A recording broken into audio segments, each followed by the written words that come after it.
the mercy and the free gift of his own flesh, the whole wheat unleavened bread that had none of Mary in it, none of Joseph in it, and none of the flesh of the sons of Adam and Eve. In other words, what he condemned, he loved and covered. In other words, by virtue of the fact that he gave me and he gave you his own flesh, he condemned what Adam and Eve had given us. He had something better for us. Does that make sense? Come on now. Amen. If you don't shout, I'm going to start throwing the microphones against the paint so I can get some noise out of you. If you're quiet, the rocks will start speaking out. I can do that too. Oh yeah. Oh, Baruch Hashem. Baruch Hashem Yahweh. Just give me a little time. Check that out. On account of sin, in order to condemn sin, verse 3, this is how it reads in the Aramaic, he condemned sin by his own flesh. He condemned sin by his own blood. He condemned sin by his own righteous life. Well, that makes sense. In other words, he didn't come to condemn man's flesh. He came to what? To love me despite my flesh and to cover me with his own flesh until he would impart to me his flesh at the resurrection of the just at his return. Come on, somebody. Come on, somebody. Baruch Hashem Yahweh. Covered all sin, man. That's what's going on here, brothers and sisters. Covered all sin. So how does Yeshua condemn sin in our flesh? He covered it. He presents us with the gift of what? His own flesh. That's why baptism, mikvah, immersion is so important. It's a declaration that I don't want the Torah that lives in my flesh to rule and control my life. I want this Torah nailed to the... All right now. Amen. Come on. Don't stop now. Teach it. I want this Torah nailed to the cross.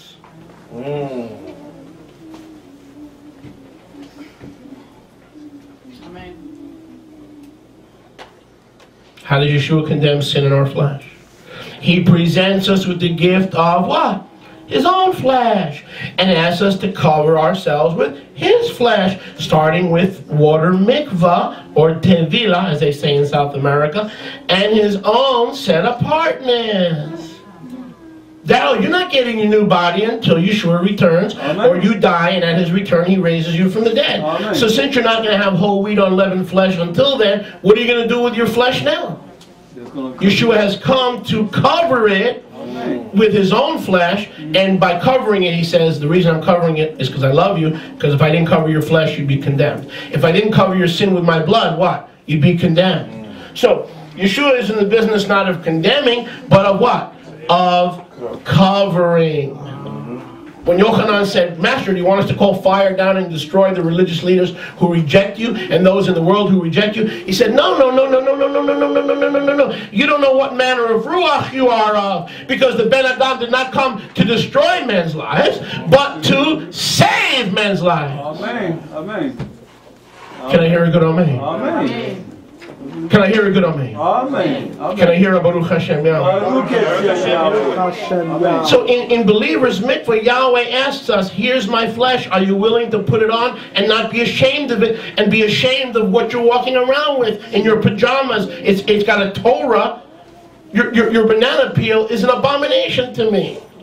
It smells. It desires to smell. It enjoys smell. It enjoys evil. It enjoys sin. It enjoys rebellion. It enjoys witchcraft. Goodness gracious, can't I cover it until I return? Can't I cover that stench until I return? And that's what the whole wheat unleavened bread is all about. His blood covers our iniquities, and his flesh covers our propensity and our desire to let it run free. Amen.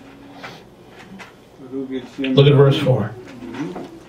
Is anyone enjoying? Amen. I said, is anyone enjoying? Amen. Look at verse 4.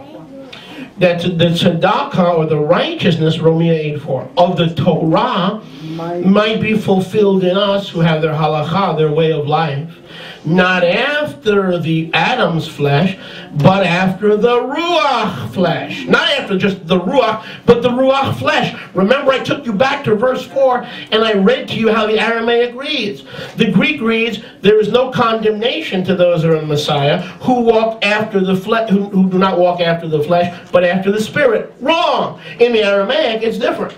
In the Aramaic, it says this, Darrell, there is no condemnation to those who walk in their flesh after the Ruach. Not walk in the Spirit as opposed to the flesh, but have even their flesh covered so that they can walk in the Ruach. Amen. That changes the That changes everything. Amen. Amen. Notice. I love it. It's great, man. Check it out. Baruch Hashem Yahweh. Check out this Aramaic stuff. So the tzedakah of the Torah might be fulfilled in us who have their halacha not after Adam and Eve's flesh, which we are covered with, but who have our way of life after the Ruach, the Ruach HaKodesh, the set-apart spirit. So in other words, brothers and sisters, listen, walking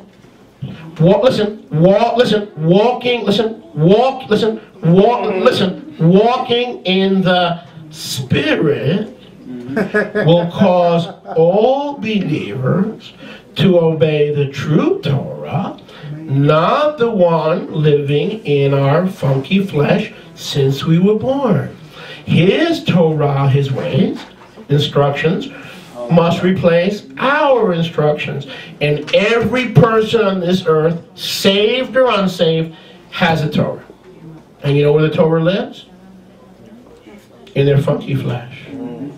And if they don't get saved and put on Yeshua's whole wheat unleavened flesh and get forgiven by the blood of the Lamb and have their mind renewed, they will obey Torah.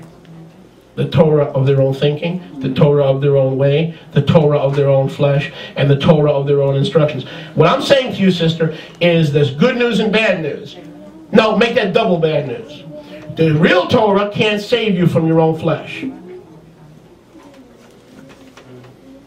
And the one in your flesh is going to take you straight to hell unless you get that flesh covered. And then the devil goes, pero bautismo no es importante. Es segundo, no es principio, es not important. The lying devil. It is the putting on of the whole wheat unleavened bread. Of course it's important. Because you haven't died yet. And you're not going to get the whole wheat unleavened flesh until you die and Yeshua returns to resurrect your flesh. So you're naked and you're out of control. And the Torah of carnality is instructing you how to oppose Yahweh and His kingdom. It's getting quiet now. I said it's getting quiet. The tzedakah, the righteousness of the Torah, is fulfilled in us who have their halacha, not after the Torah of our flesh, but after the Ruach HaKodesh. Listen, walking in the flesh will cause you to obey the Torah of sin and death. His flesh has no sin. His flesh is the key to put on to victory. Putting on His flesh daily. How do we put on His flesh daily? If we don't put on His flesh daily until He comes and changes our flesh, we are operating through a Torah of our own mind, of our own making, of our own rebellion, of our own disobedience, of our own wickedness. Are you with me, Rivka? The Torah is operating. Don't ever think the Torah is not working. Problem is, the Torah that guides most believers and every unbeliever is residing in their flesh, and we don't have a clue on how to get rid of that Torah. Because Yeshua is not getting rid of it until the resurrection of the just. What do we do for the next 50 years? Everything. You know, the truth is most believers just obey it. Yeah. The flesh says jump, they jump. The flesh says rebel, they rebel. The flesh says manipulate, they manipulate. Whatever the Torah says, they do. But not the Torah of Yahweh, and not the Torah of the Ruach, the Torah of their flesh. Does this make any sense? Makes sense. Amen. However, brothers and sisters, listen. His flesh has no sin. So the key to victory in daily life is to find a way after mikvah to